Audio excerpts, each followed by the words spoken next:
Welcome to English Lane, where real stories teach real English.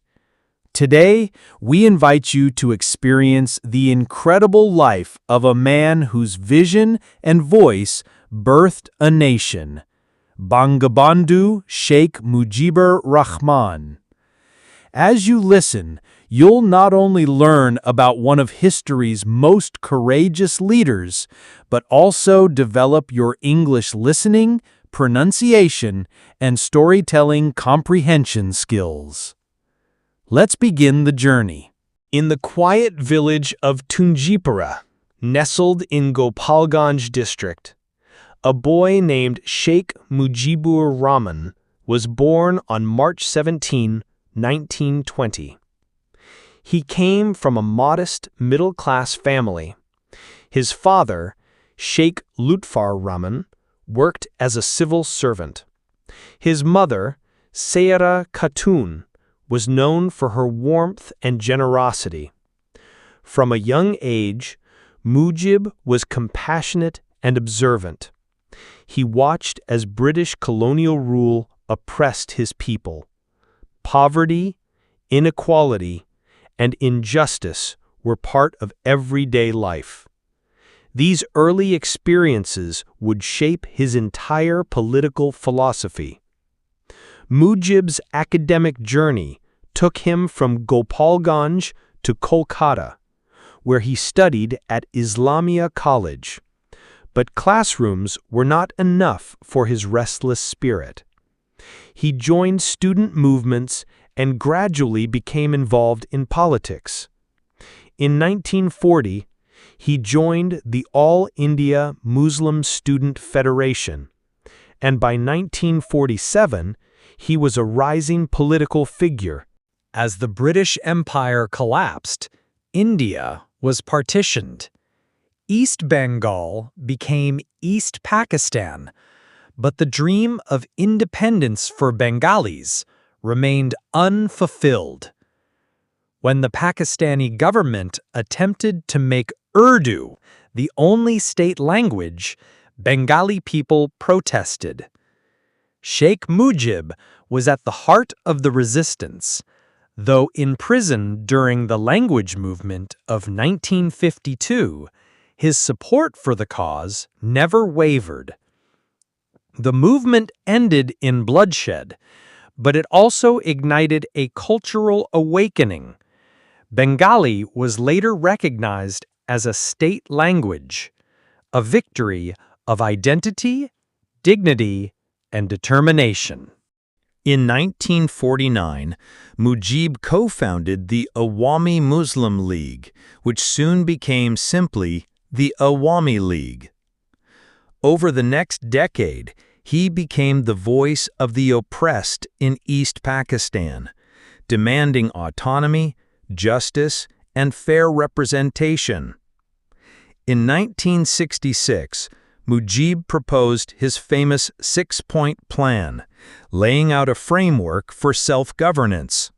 It was bold, it was revolutionary, and it frightened the ruling elite in West Pakistan.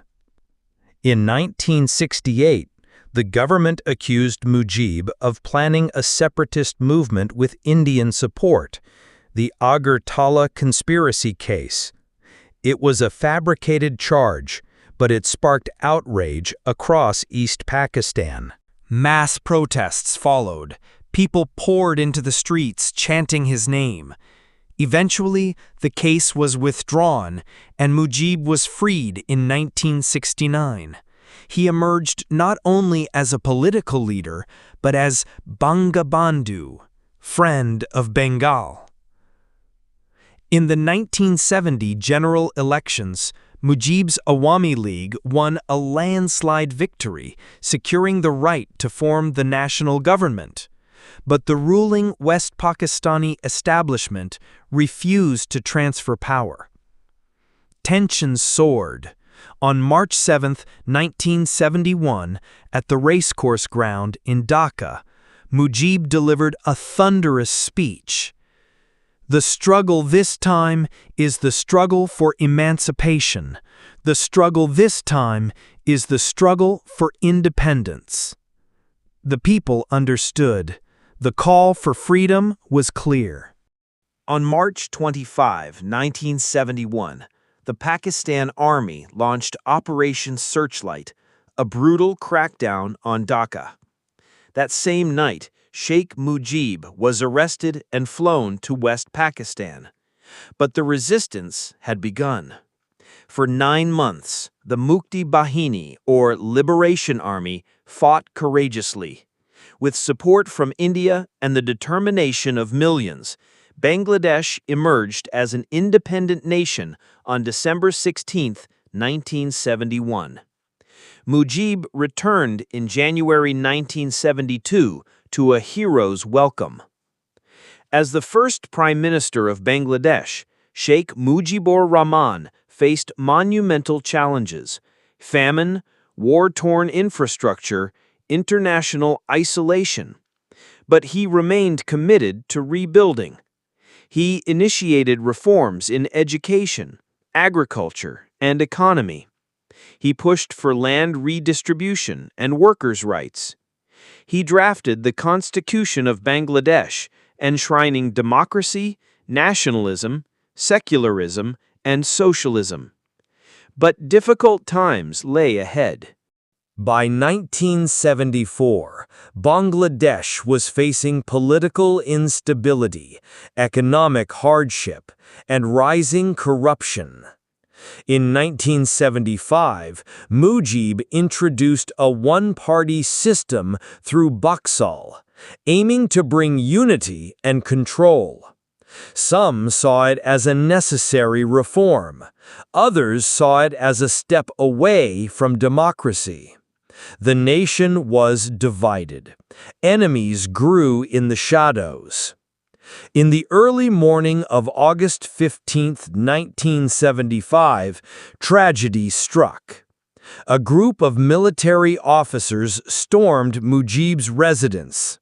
He, along with most of his family, including his wife, sons, daughters-in-law, and young grandchildren, were assassinated. The world was shocked. The nation mourned. Only his daughters, Sheikh Hasina and Sheikh Rehana, survived. They were abroad at the time. It was one of the darkest days in Bangladesh's history. Though his life was cut short, Sheikh Mujibur Rahman's legacy endures. Today, he is honored as the father of the nation, a visionary leader whose voice shaped a country. His daughter, Sheikh Hasina, carries on his political legacy as the longest-serving Prime Minister of Bangladesh. His face is on the currency. His name is written in history books. His speeches are studied across the globe. Bangabandhu lives on in the hopes and dreams of a free and proud Bangladesh. What you've learned in this story. Real-life political vocabulary in historical context. English pronunciation of difficult names and terms. Past tense narration structure. Expression of emotion and tone through voice. Storytelling rhythm for advanced English learners. Target: your turn to practice. Now that you've heard this inspiring story, here's how you can grow. Repeat parts of the story out loud to improve fluency. Look up new words and phrases you heard today. Watch it again with subtitles to sharpen comprehension. If this story inspired you and helped your English grow, please like this video to support our work. Comment your thoughts. What did you learn? And don't forget to subscribe to English Lane for more powerful stories that improve your English every week. Thank you for listening. See you in the next episode only on English Lane.